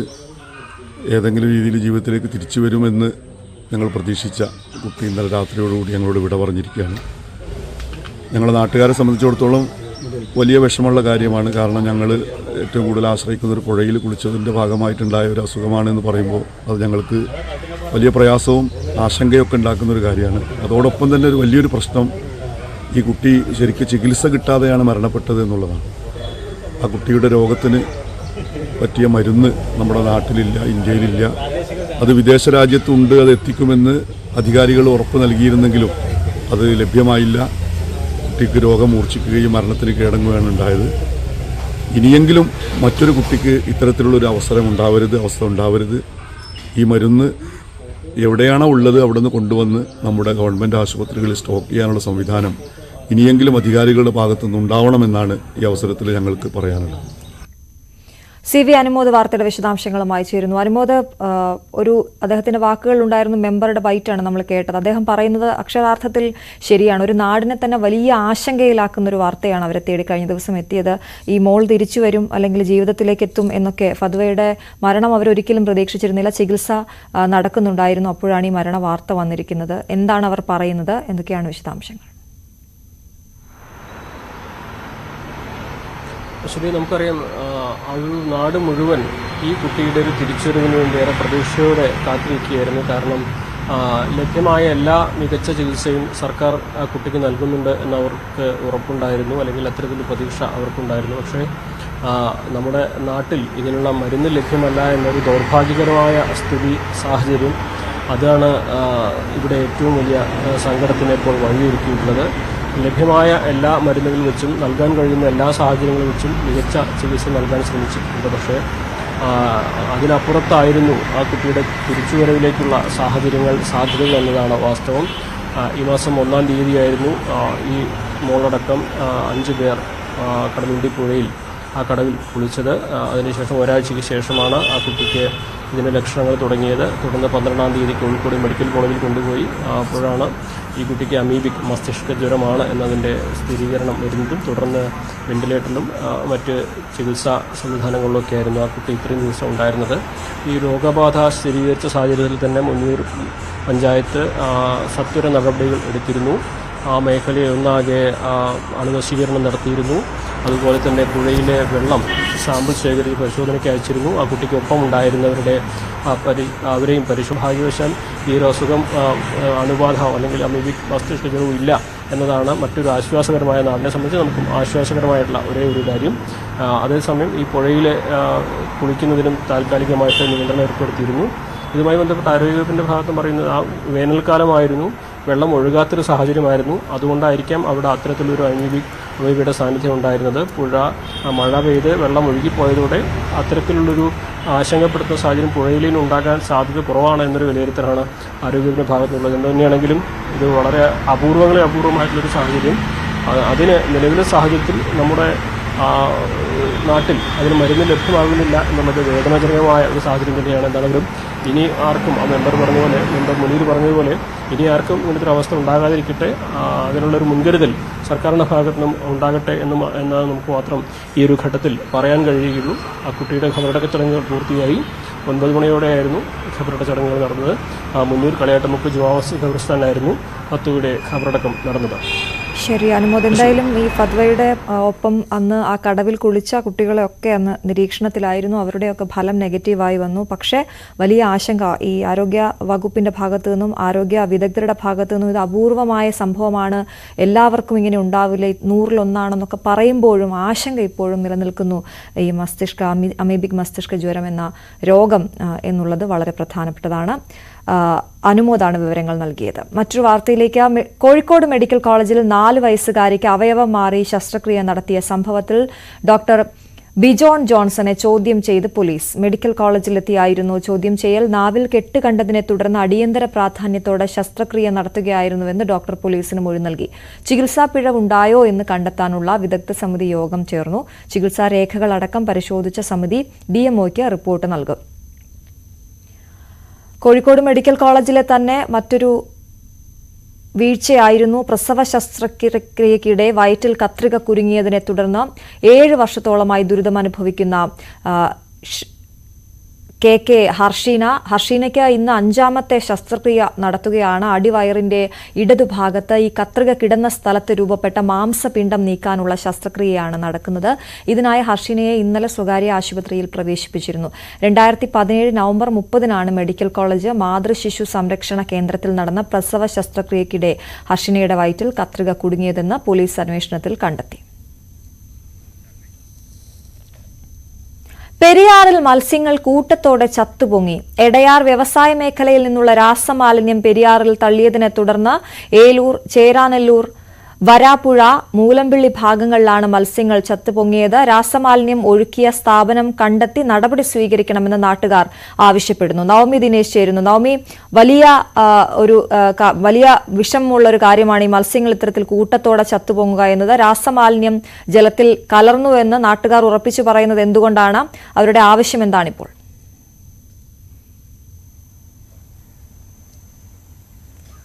അശ്വതി, ഞാൻ ഇപ്പോൾ നിൽക്കുന്നത് കോതാടാണ്. ഇവിടെ വന്ന് കണ്ടപ്പോൾ അത് വളരെ ദാരുണമായ ദൃശ്യങ്ങളാണ്. ഈ പുഴയിലൊക്കെ ഇങ്ങനെ മീൻ ചത്തു പൊങ്ങി കിടക്കുന്ന ഒരു സാഹചര്യമാണ്. കാണുമ്പോൾ തന്നെ വലിയ വിഷമം തോന്നും. അതെ, നമുക്ക് ദൃശ്യങ്ങൾ കാണാൻ കഴിയും തോന്നുന്നു. കൂട്ടത്തോടെ ഇങ്ങനെ ചത്തു പൊങ്ങി കിടക്കുന്ന ഒരു സാഹചര്യമാണ്. ഈ എടയാർ FACT 2 ഫാക്ടറികളാണുള്ളത്. ഇവിടെ നിന്നുള്ള മാലിന്യങ്ങൾ, രാസമാലിന്യങ്ങൾ തുറന്നു വിട്ടതാണ് ഇത്തരത്തിൽ വലിയൊരു ദുരന്തത്തിലേക്ക് വന്നതെന്നാണ് നാട്ടുകാരുടെ പരാതി. എന്തായാലും ഇതിനോടകം തന്നെ ഇതിന്റെ ഒരു കളക്ടർക്കടക്കം പരാതി നൽകിയിട്ടുണ്ട്. ലക്ഷക്കണക്കിന് രൂപയുടെ നഷ്ടങ്ങളാണ് ഈ മത്സ്യ കൃഷി ചെയ്യുന്നവർക്കുണ്ടായിരിക്കുന്നത്. ഇത് നികത്താൻ, ഈ പണത്തിനപ്പുറത്തേക്ക് അപ്പുറത്തേക്ക് നികത്താൻ പറ്റാത്തൊരു നഷ്ടമായിട്ട് തന്നെ അവർക്ക് ഇത് കാണുന്നുണ്ട്. ഇന്നലെ രാത്രിയോടുകൂടിയാണ്, 8 മണിയോടുകൂടിയാണ് ഇത്തരത്തിൽ പുഴയിൽ എടയാർ ഭാഗത്തെ റെഗുലേറ്റർ തുറന്നപ്പോഴാണ് അവിടെയുള്ള ഭാഗങ്ങളിലെ മീനുകളെല്ലാം ചത്തു പൊങ്ങിയതായി കാണപ്പെട്ടത്. പിന്നീട് ഈ പുഴ വരുന്ന, ഈ പെരിയാർ ഒഴുകുന്ന എല്ലായിടത്തും ഇത് തന്നെയാണ് അവസ്ഥ. ഈ കായലിലൊക്കെ മീൻ ഇങ്ങനെ ചത്ത് പൊങ്ങിക്കിടക്കുന്ന ഒരു സാഹചര്യമാണ്. നല്ല വിലയുള്ള പല മത്സ്യങ്ങളും ചത്ത ഒരു രീതിയിലാണ് കാണപ്പെട്ടിരിക്കുന്നത്. ഇവിടെയുള്ള മത്സ്യത്തൊഴിലാളികളെല്ലാം വളരെ വിഷമത്തിലാണ്. കാരണം അവരുടെ ഒരു ഉപജീവന മാർഗമാണ് ഇങ്ങനെ ഒരു വലിയൊരു അനാസ്ഥയുടെ ഭാഗമായി നഷ്ടപ്പെട്ടിരിക്കുന്നത്. ലക്ഷങ്ങളുടെ ഒരു നഷ്ടം തന്നെ ഇതിനോടകം തന്നെ അവർ കണക്കാക്കുകയും ചെയ്തിട്ടുണ്ട്. നമുക്ക് ഈ സമീപവാസികളുണ്ട്, അവരോടും കൂടി ചോദിക്കാം. ചേട്ടാ, ഇതിങ്ങനെ സ്ഥിരമായി ഉണ്ടാകുന്നതാണോ? സ്ഥിരമായിട്ട് ഉണ്ടാകാറില്ല. ഇതിപ്പോ വർഷങ്ങളായി ഇതിനകത്ത് ഇങ്ങനെ വന്നിട്ട് ഇടക്ക് വരുമ്പോൾ ഇത്ര ഉണ്ടാവില്ല. ഇത് എപ്പോഴാണ്? ഇന്നലെ രാത്രി മുതലാണോ കാണാൻ തുടങ്ങി? രാത്രി തുടങ്ങി. ഏതൊക്കെ മീനാണ് ഇതിപ്പോ ചത്തതെന്ന് അറിയോ? ഇപ്പൊ ഒരു ഘട്ട വിൽക്കാൻ മീനും പോയിട്ടുണ്ട്. വലുതിനൊന്നും കണ്ടില്ല. കരിമീൻ, ചെമ്പല്ലി, ഇത് അങ്ങനെ ഫിലോപ്പി, പൂളാൻ. ഈ വ്യവസായ മേഖലയിൽ നിന്നുള്ള രാസമാലിന്യം തുറന്നുവിടുന്നതാണോ ഇതിനൊക്കെ കാരണം? ഇങ്ങനെ ഇവരുടെയൊക്കെ വലിയൊരു വിഷമമാണ്. ഇവരൊക്കെ ഇവിടെ കൃഷി നടത്തുന്ന, മത്സ്യകൃഷി നടത്തുന്നവർ കൂടിയാണ്. ഇങ്ങനെ രാസമാലിന്യങ്ങൾ തുറന്നു വിട്ടതാണ് ഇത്തരത്തിൽ വലിയൊരു ദുരന്തത്തിലേക്ക് എത്തി നിൽക്കുന്നതെന്നാണ് നാട്ടുകാരെ പറയുന്നത്. എന്തായാലും പരാതി നൽകാൻ, കളക്ടർക്ക് അടക്കം പരാതി നൽകാനാണ് ഇവരുടെ തീരുമാനം. എത്രയും വേഗം ഈ വെള്ളത്തിന്റെ ടെസ്റ്റ് നടത്തി എന്താണ് ഇതിന്റെ കൃത്യമായിട്ടുള്ള കാരണം, ഇതിന് കാരണക്കാരായവർക്കെതിരെ നടപടി സ്വീകരിക്കണം എന്നുകൂടി ഇവർ ആവശ്യപ്പെടുന്നുണ്ട്. അശ്വതി, ശരി. നമ്മളിപ്പോൾ കാണുന്ന ദൃശ്യങ്ങൾ പെരിയാറിൽ മത്സ്യങ്ങൾ ചത്തുപൊങ്ങിയതാണ്. രാസമാലിന്യം വെള്ളത്തിൽ കലർന്നു എന്നാണ് നാട്ടുകാർ ആരോപിക്കുന്നത്. ഇതിനു മുമ്പും ഇങ്ങനെ ഉണ്ടായിട്ടുണ്ട് എന്ന് നാട്ടുകാർ പറയുന്നു. ഏറ്റവും പ്രധാനപ്പെട്ട കാര്യം, ചെറിയ മത്സ്യങ്ങൾ, ചെറുമീനുകൾ അടക്കം ചത്തുപൊങ്ങിക്കിടക്കുന്ന അവസ്ഥയുണ്ട്. അവരുടെ ആവാസ വ്യവസ്ഥയെ വളരെയധികം ബാധിക്കുന്ന വലിയ ഗുരുതരമായ ഒരു പ്രശ്നമാണ്. ഇത് ഏത് രീതിയിൽ അധികാരികൾ ഇതിനെ എടുക്കുമെന്നുള്ളത് തന്നെയാണ് വളരെ പ്രധാനം. അവിടെ നിന്നും നവമി ദിനേശാണ് വിവരങ്ങൾ നൽകിയത്.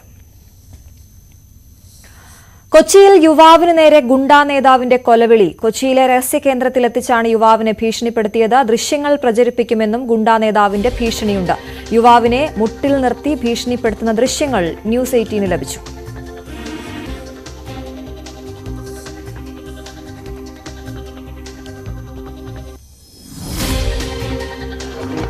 ഞാൻ പറഞ്ഞില്ല. ഞാൻ എന്താ വിട്ടോളഞ്ഞെന്ന് പറയാമോ? എന്റെ ഭാഗത്ത് കേട്ടോ. ഞാൻ പറഞ്ഞില്ല. നീ ആരോടെങ്കിലും പറഞ്ഞാ ഇതായിരിക്കും വീഡിയോ കാണിക്കണം. കേട്ടല്ലോ, ആ വീഡിയോ എടുത്ത് കൊടുത്തടാ. കേട്ടാ പറഞ്ഞേ? കേട്ടാ പറഞ്ഞത്? ഞാൻ പറഞ്ഞില്ല. നീ ഇതാ വർത്തിക്കരുത്. ഞാൻ പറഞ്ഞില്ല. ഞാൻ പറഞ്ഞില്ല. ഞാൻ എന്താ വിട്ടോളഞ്ഞെന്ന് പറയാമോ? എന്റെ ഭാഗത്ത് കേട്ടോ. ഞാൻ പറഞ്ഞില്ല. നീ ആരോടെങ്കിലും പറഞ്ഞാ ഇതായിരിക്കും വീഡിയോ കാണിക്കണം. കേട്ടല്ലോ, ആ വീഡിയോ എടുത്ത് കൊടുത്തടാ. കേട്ടാ പറഞ്ഞേ? കേട്ടാ പറഞ്ഞത്? ഞാൻ പറഞ്ഞില്ല. നീ ഇതാ വർത്തിക്കരുത്. വിവരങ്ങളുമായി ടോം കുര്യാക്കോസ് ചേരുന്നു. ടോം, കൊച്ചി വാഴുന്ന ഗുണ്ടകൾ, നമ്മൾ ഒരു പരമ്പര തന്നെ പ്രേക്ഷകർക്ക് മുന്നിലേക്ക് എത്തിച്ചിരുന്നതാണ്. കൂടുതൽ വിശദാംശങ്ങളടക്കം വാർത്താ തുടർച്ചകളടക്കം പ്രേക്ഷകരിലേക്ക് എത്തിക്കുന്നു. അതിന് ഒരു ഉദാഹരണം കൂടിയല്ലേ നമ്മളിപ്പോൾ കണ്ടത്. ഇതെവിടെയാണ്, എന്താണ് സംഭവം? അശ്വതി സൂചിപ്പിച്ചതുപോലെ കഴിഞ്ഞ കുറച്ച് ദിവസങ്ങളായി, നമ്മൾ കഴിഞ്ഞ ഒന്നര മാസം മുൻപ് കൊച്ചിയിലെ ഗുണ്ടാ സംഘങ്ങളുമായി ബന്ധപ്പെട്ട വാർത്താ പരമ്പര തന്നെ ചെയ്തിരുന്നു. അതിന്റെ തുടർച്ചയായി പോലീസ് അന്വേഷണം സംസ്ഥാനത്തെമ്പാടും ഗുണ്ടകളെ അമർത്തിയതിനുള്ള പരിശോധനയും അന്വേഷണവും ഊർജിതമാക്കിയിരുന്നു. ഓപ്പറേഷൻ ആഗിന്റെ ഭാഗമായി ഇങ്ങനെ പരിശോധന നടത്തിയപ്പോഴാണ് കൊച്ചിയിലെ ഒരു ഗുണ്ടാ നേതാവും സംഘങ്ങളും ചേർന്ന് യുവാവിന് നേരെ കൊലവിളി നടത്തുന്ന ദൃശ്യങ്ങൾ ഇപ്പോൾ പുറത്തു വന്നിരിക്കുന്നത്, പോലീസിന് ലഭിച്ചിരിക്കുന്നത്. ഒരു യുവാവിനെ മുട്ടിന്മേൽ നിർത്തി ഭീഷണിപ്പെടുത്തുന്ന ദൃശ്യങ്ങളാണ് ന്യൂസ് 18 ലഭിച്ചിരിക്കുന്നത്. കൊച്ചിയിലൊരു രഹസ്യ കേന്ദ്രത്തിൽ എത്തിച്ചാണ് യുവാവിനെ ഭീഷണിപ്പെടുത്തുന്നത്. നമുക്ക് കാണാൻ ദൃശ്യങ്ങൾ വളരെ വ്യക്തമായി തന്നെ മനസ്സിലാക്കാൻ കഴിയും. ഒരു യുവാവ് മുട്ടിന്മേൽ നിൽക്കുന്നുണ്ട്, കുറച്ച് ഗുണ്ടാ സംഘങ്ങൾ ചുറ്റിനും നിൽക്കുന്നു, പിന്നീട് കൊലവിളി നടത്തുന്നു, ഭീഷണിപ്പെടുത്തുന്നു. വളരെ അപേക്ഷിക്കുന്നുണ്ട്, ഈ ഗുണ്ടാ സംഘങ്ങളോട് ഈ യുവാവ് അപേക്ഷിക്കുന്നുണ്ട്. തന്റെ ഭാഗത്തുനിന്ന് ഒരു പ്രശ്നങ്ങളൊന്നും ഉണ്ടായിട്ടില്ല, താൻ അങ്ങനെ ചെയ്തിട്ടില്ല എന്ന് പറയുന്നു. പക്ഷെ അവിടെയും ഒരു ഭീഷണി മുഴക്കുകയാണ്, കൊലവിളി നടത്തുകയാണ്. അതായത് ഇത് ഗുണ്ടാ നേതാവ്, കൊച്ചിയിലെ കുപ്രസിദ്ധ ഗുണ്ടാ നേതാവ് തമ്മനം ഫൈസലാണ് ഈ കൊലവിളി നടത്തുന്നത് എന്നാണ് മനസ്സിലാക്കാൻ കഴിയുന്നത്. ആ ദൃശ്യങ്ങൾ ശബ്ദത്തിൽ നിന്നും നമുക്ക് മനസ്സിലാക്കാൻ കഴിയും. പോലീസും ആ ഒരു തമ്മനം ഫൈസലിനെ കേന്ദ്രീകരിച്ചാണ് അന്വേഷണം നടത്തുന്നത്. ഓപ്പറേഷൻ ആഗിന്റെ ഭാഗമായി സംസ്ഥാനത്തെമ്പാടും പോലീസ് ഗുണ്ടാ സംഘങ്ങളെ അമർത്തിയതിനു വേണ്ടി ഓപ്പറേഷൻ ആഗിന്റെ ഭാഗമായി പരിശോധന നടത്തിയിരുന്നു, റെയ്ഡ് നടത്തിയിരുന്നു. 6000-ഓളം ഗുണ്ടകളെ അറസ്റ്റ് ചെയ്തിരുന്നു. പക്ഷെ ഇപ്പോഴും കൊച്ചി നഗരത്തിലെ പല കുപ്രസിദ്ധ ഗുണ്ടകളും വിലസുന്നുണ്ട്. അതിന്റെ പ്രധാനപ്പെട്ട തെളിവാണ് ഇപ്പോൾ ന്യൂസ് 18 പുറത്തുവിട്ടിരിക്കുന്ന ഈ ദൃശ്യങ്ങൾ. അതായത് ഒരു രഹസ്യ കേന്ദ്രത്തിൽ ഈ തമ്മനം ഫൈസലും സംഘവും ഒരു യുവാവിനെ എത്തിച്ച് ഭീഷണിപ്പെടുത്തുകയാണ്, മുട്ടിന്മേൽ നിർത്തി ഭീഷണിപ്പെടുത്തി. ഇതിനു മുൻപും തമ്മനം ഫൈസലും സംഘവും സമാനമായ രീതിയിൽ നിരവധി പേരെ കൊലവിളി നടത്തുകയും ഭീഷണിപ്പെടുത്തുകയും മർദ്ദിക്കുകയും ഒക്കെ ചെയ്യുന്ന ദൃശ്യങ്ങൾ മുൻപ് പുറത്തു വന്നതാണ്. അതിന്റെ തുടർച്ചയായിട്ടാണ് അതായത് ടോം, ഒരു വശത്ത് പോലീസ് ഇവർക്കായുള്ള വല വിരിക്കുന്നു, റെയ്ഡ് നടത്തുന്നു എന്ന് പറയുമ്പോഴും നമുക്ക് ഈ ദൃശ്യങ്ങൾ കാണുമ്പോൾ അത് പകൽ വെളിച്ചമാണ്, പകൽ സമയമാണ് എന്നുള്ളത് കൃത്യമായി മനസ്സിലാകുന്നുണ്ട്. ഞങ്ങൾ ഇവിടെ വാഴുന്നുണ്ട് എന്നത് ഇവർ തന്നെ വീഡിയോ എടുത്ത് പ്രചരിപ്പിക്കുന്ന രീതിയൊക്കെ ഉണ്ടല്ലോ അവിടെ. തീർച്ചയായും ഇത് നമുക്ക് ഈ ദൃശ്യങ്ങളിൽ നിന്ന് മനസ്സിലാക്കാൻ കഴിയുന്നത് ഈ യുവാവിനെ ഭീഷണിപ്പെടുത്തുകയാണ് ഈ ഗുണ്ടാ സംഘങ്ങളുടെ ലക്ഷ്യം. അതായത് തങ്ങൾ പറയുന്നത് പോലെ അനുസരിച്ചില്ലെങ്കിൽ, പ്രവർത്തിച്ചില്ലെങ്കിൽ ഈ ദൃശ്യങ്ങൾ, നീ മുട്ടിന്മേൽ നിൽക്കുന്ന ഈ ദൃശ്യങ്ങൾ ഞങ്ങൾ പുറത്തുവിടും, നിന്നെ അപമാനിക്കും, മറ്റുള്ളവരുടെ മുന്നിൽ പരിഹാസപാത്രമാക്കും എന്ന രീതിയിൽ ഒരു പ്രതീതി സൃഷ്ടിക്കുന്നു, ഭീഷണിപ്പെടുത്തുന്നു. ഈ ദൃശ്യങ്ങൾ അവരുടെ കൈവശം വെക്കുന്നു.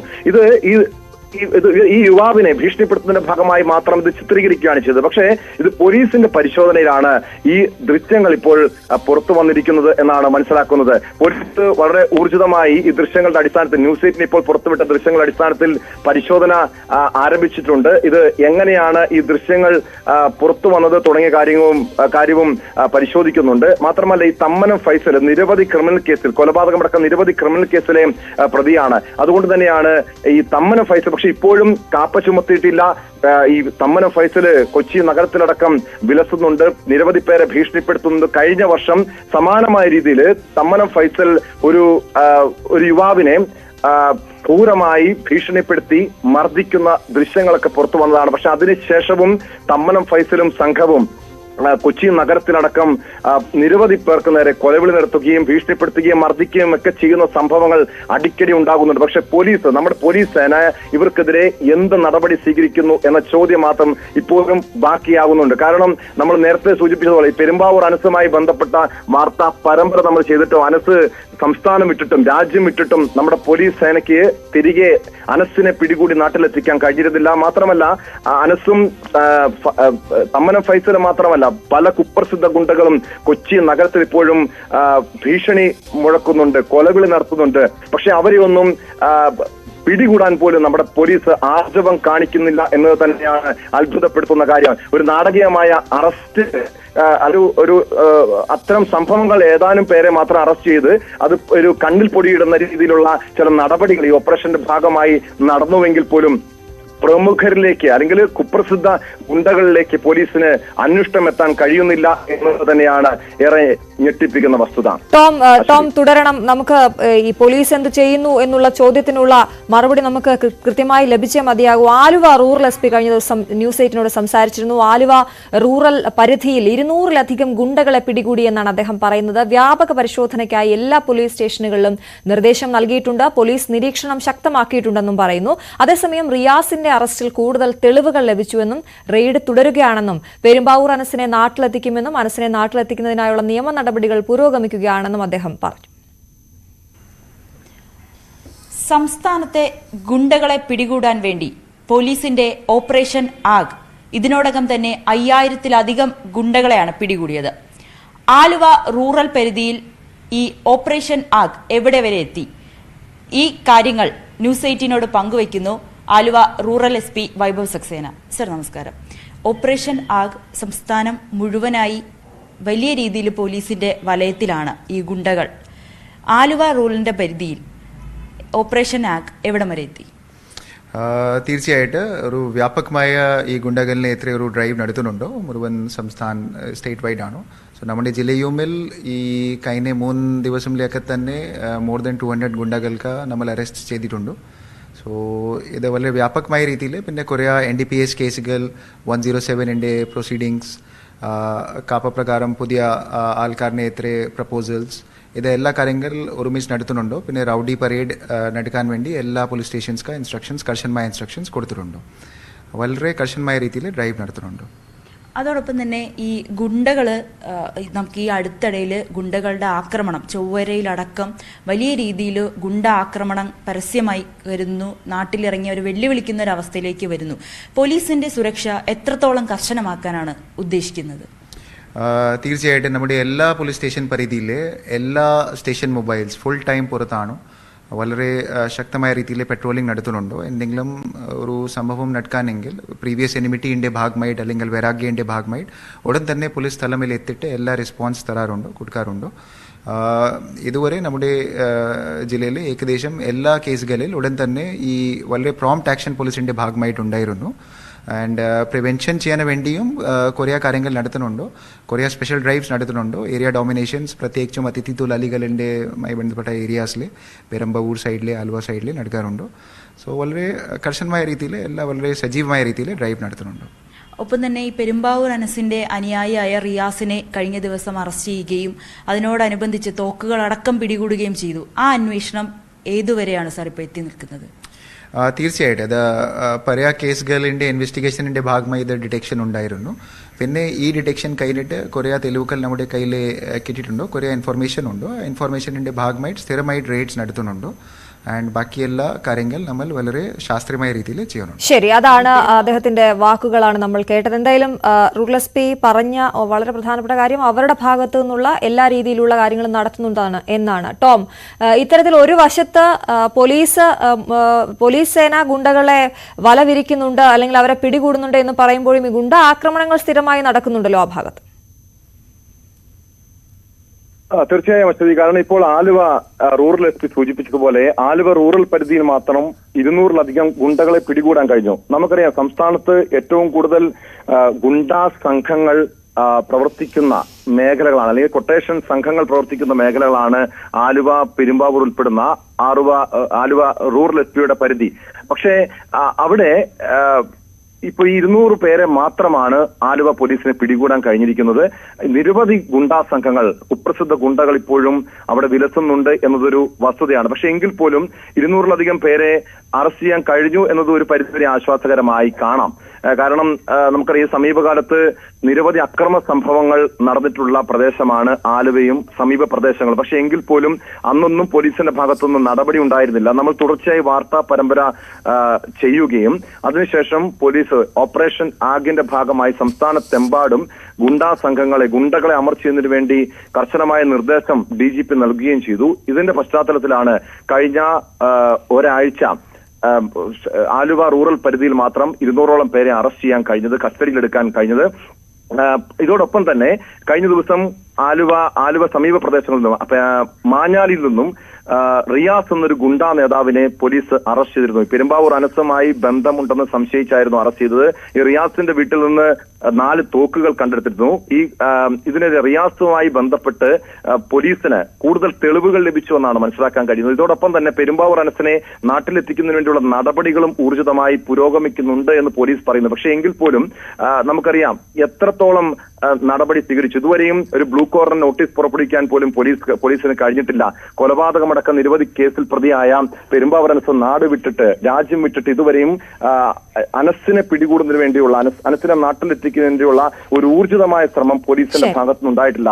നമ്മൾ ചോദിക്കുമ്പോൾ പറയുന്നത് അതിന് ചില നടപടിക്രമങ്ങളുണ്ട്, അതിവേഗത്തിൽ ഇവിടെ എത്തിക്കുന്നതിന് ചില തടസ്സമുണ്ട്. ഒരുപക്ഷെ പോലീസ് തിടുക്കപ്പെട്ടൊരു നടപടിയിലേക്ക് കടന്നു കഴിഞ്ഞാൽ അനസ് ഇപ്പോൾ ദുബായിലാണ്, അവിടെ നിന്നും മറ്റു രാജ്യത്തേക്ക് കടക്കാനുള്ള സാധ്യതകളുണ്ട്. ഇങ്ങനെയാണ് പോലീസ് നൽകുന്ന വിശദീകരണം. പക്ഷെ എങ്കിൽ പോലും പോലീസ് നിലവില് ഒരു പരിധിവരെയും ഗുണ്ടകളെ അമർച്ച ചെയ്യാൻ കഴിഞ്ഞുവെന്ന് പോലീസ് ആത്മവിശ്വാസം പ്രകടിപ്പിക്കുന്നുണ്ട്. പോലീസ് ആ രീതിയിലുള്ള നടപടികൾ വരും ദിവസങ്ങളിലും റെയ്ഡും മറ്റ് നടപടികളും തുടരും എന്ന് തന്നെയാണ് മനസ്സിലാക്കാൻ കഴിയും. ഇതോടൊപ്പം തന്നെ നമ്മൾ അല്പസമയം മുമ്പ് തമ്മനം ഫൈസൽ, പ്രസിദ്ധ ഗുണ്ട, ഈ വേസ്റ്റ് ഫൈസൽ എന്നൊക്കെയാണ് തമ്മനം ഫൈസലിനെ അറിയപ്പെടുന്നത്. ഈ വേസ്റ്റ് ഫൈസൽ, തമ്മനം ഫൈസലിനെ ഈ കേസ്, ഈ ദൃശ്യങ്ങൾ ഇപ്പോൾ ന്യൂസ് 18 പുറത്തുവിട്ടതിന്റെ പശ്ചാത്തലത്തിൽ ഫൈസലിനെതിരായിട്ടുള്ള അന്വേഷണവും ഊർജിതമായി തന്നെ പുരോഗമിക്കുന്നുണ്ട്. ആ ദൃശ്യങ്ങൾ എങ്ങനെയാണ് പുറത്തു വന്നത്, ഈ ദൃശ്യത്തിലുള്ള വ്യക്തി ആരാണ്, അതായത് ഒരു യുവാവ് മുട്ടിന്മേൽ നിൽക്കുന്നത് നമുക്ക് കാണാൻ കഴിയുക, ആ യുവാവ് ആരാണ് എന്നതുൾപ്പെടെയുള്ള കാര്യങ്ങളും പരിശോധനയും കൊച്ചി ഇപ്പോഴും ഗുണ്ടകളുടെ പിടിയിലാണ് എന്നതിന് തെളിവാണ് ഈ പുറത്തുവന്ന ദൃശ്യം. ടോം കുര്യാക്കോസ് ആണ് വിവരങ്ങൾ നൽകിയത്. കേരളത്തിൽ നിന്ന് സംസ്ഥാന ഹജ്ജ് കമ്മിറ്റി വഴി വിശുദ്ധ ഹജ്ജ് കർമ്മത്തിന് പുറപ്പെടുന്ന തീർത്ഥാടകരുടെ ആദ്യ സംഘം ജിദ്ദയിലെത്തി. ഇന്ന് പുലർച്ചെ 12:05 കേരളത്തിൽ നിന്നുള്ള ആദ്യ ഹജ്ജ് വിമാനം എയർ ഇന്ത്യ എക്സ്പ്രസിന്റെ IX3011 നമ്പർ വിമാനത്തിൽ 166 തീർത്ഥാടകരാണ് പുണ്യഭൂമിയിലേക്ക് യാത്ര ചെയ്തത്. 3 വിമാനങ്ങളിലായി 498 ഹാജിമാരാണ് ആദ്യ ദിവസം കരിപ്പൂരിൽ നിന്ന് യാത്രയാകുന്നത്. ഇടവേള.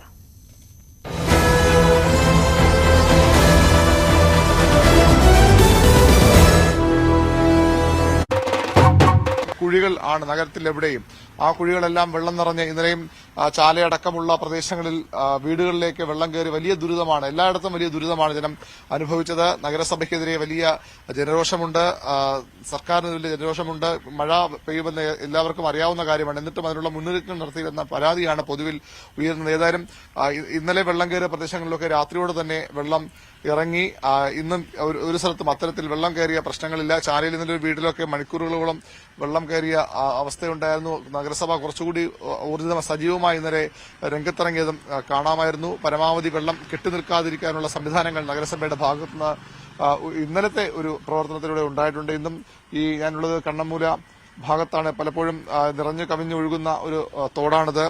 ഇത് ഇന്ന് ഏറെക്കുറെ വെള്ളം ഇറങ്ങിയ അവസ്ഥയിലാണ്. പക്ഷേ ഒരു അടുത്ത മഴ പെയ്താലും ഇത് തന്നെയായിരിക്കും അവസ്ഥ. എങ്കിലും വലിയ പ്രശ്നങ്ങളില്ലാതെ ഈ മഴക്കാലം കടന്നു പോകാം എന്ന പ്രതീക്ഷയിലാണ് സർക്കാരും നഗരസഭയും ഒക്കെ ഉള്ളത്. എത്രത്തോളം സാധ്യമാണ്. പ്രത്യേക നഗരത്തിലെ കുഴികൾ, ഈ സ്മാർട്ട് റോഡുകൾക്കായി എടുത്ത കുഴികൾ പൂർണ്ണമായും മഴക്കുഴികളായി മാറുന്ന അവസ്ഥ, വലിയ അപകടം അതിലൂടെ പോലും ഉണ്ടാകുന്ന അവസ്ഥ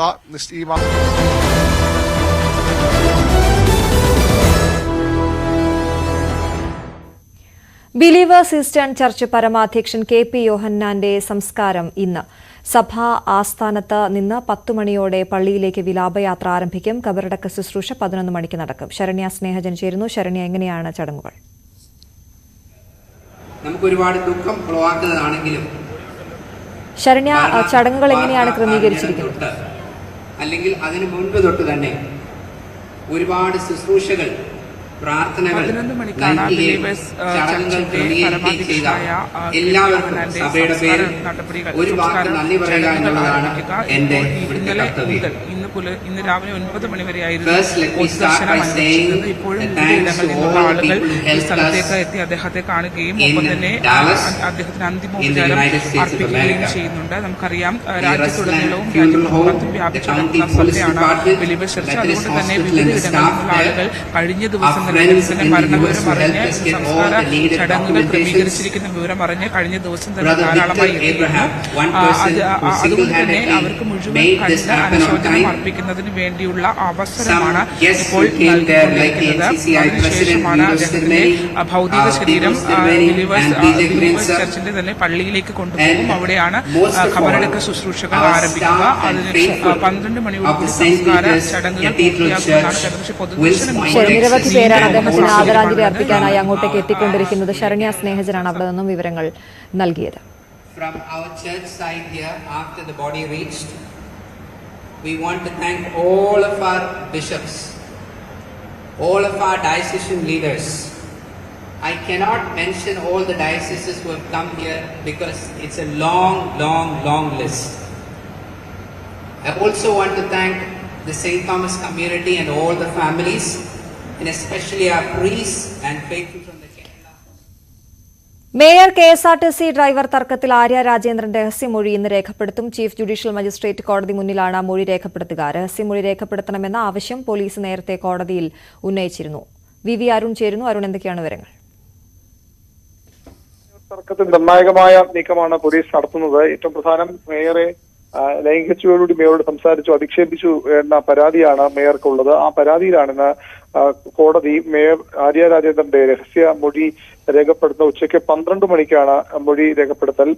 ചീഫ് ജുഡീഷ്യൽ മജിസ്ട്രേറ്റ് കോടതി 3-നാണ് മേയർ ആര്യ രാജേന്ദ്രന്റെ മൊഴി രേഖപ്പെടുത്തുക. രഹസ്യമൊഴി രേഖപ്പെടുത്തണമെന്ന് പോലീസാണ് കോടതിയോട് ആവശ്യപ്പെട്ടത്. ഡ്രൈവർ ഏതു അശ്ലീല ആംഗ്യം കാണിച്ചു എന്ന പരാതിയിലാണ് രഹസ്യ മൊഴി രേഖപ്പെടുന്നത്. ബസ്സിലെ മെമ്മറി കാർഡ് കാണുന്നതുമായി ബന്ധപ്പെട്ട അന്വേഷണവും എവിടെയും എത്തിയിട്ടില്ല. അതും ഏത് ഘട്ടത്തിലെന്ന കാര്യത്തിൽ ഇപ്പോഴും ഒരു വ്യക്തതയുമില്ല. ഏതായാലും ഇന്ന് മേയറുടെ പരാതിയിലാണ് ഇത്തരം ഒരു രഹസ്യമൊഴി രേഖപ്പെടുത്താൻ കോടതിയിലേക്ക് മേയർ എത്തുന്നത്. ഇറാൻ പ്രസിഡന്റ് ഇബ്രാഹിം റൈസിയുടെ മരണത്തിൽ അന്വേഷണത്തിന് ഉത്തരവിട്ട് Iran. Chief of staff Mohammad ബഗേരിയാണ് അന്വേഷണത്തിന് ഉത്തരവിട്ടത്. ഹെലികോപ്റ്റർ തകർന്നു വീഴാനുണ്ടായ സാഹചര്യം ഒരു ഉന്നതതല സമിതി പരിശോധിക്കുമെന്നും ബഗേരി അറിയിച്ചു. ഇറാനിൽ 5 ദിവസത്തെ ദുഃഖാചരണം നടക്കുകയാണ്. വിവരങ്ങളുമായി കൃഷ്ണേന്ദു നായർ ചേരുന്നു. കൃഷ്ണേന്ദു, ഏറ്റവും പുതിയ വിവരങ്ങൾ ഇത് സംബന്ധിച്ച് എന്തൊക്കെയാണ്? യെസ് അശ്വതി, ഞായറാഴ്ച ഇറാൻ പ്രാദേശിക സമയം വൈകുന്നേരം 6 മണിക്കാണ് അപകടം നടന്നത്. ഇറാനിന്റെ തലസ്ഥാനമായ തെഹ്റാനിൽ നിന്ന് 600 കിലോമീറ്റർ അകലെയുള്ള ജോൽഫ നഗരത്തിലാണ് ഈ അപകടം ഉണ്ടായത്. ഈ അപകട സ്ഥലത്തിന്റെ പ്രത്യേകത എന്താണെന്ന് വെച്ചാൽ വനമേഖലയും മലനിരകളുമുള്ള ഒരു താഴ്വരയിലാണ് അപകടം ഉണ്ടായത്. മാത്രമല്ല സംഭവ സമയവും ഇപ്പോഴും വളരെ പ്രതികൂലമായ കാലാവസ്ഥയാണ് അവിടെയുള്ളത്. എന്തായാലും ഈ അപകടം വളരെയധികം അഭ്യൂഹങ്ങൾക്കും സംശയങ്ങൾക്കും വഴിവെക്കുന്നുണ്ട്. ഒന്നാമത്തെ സംശയം എന്താണെന്ന് വെച്ചാൽ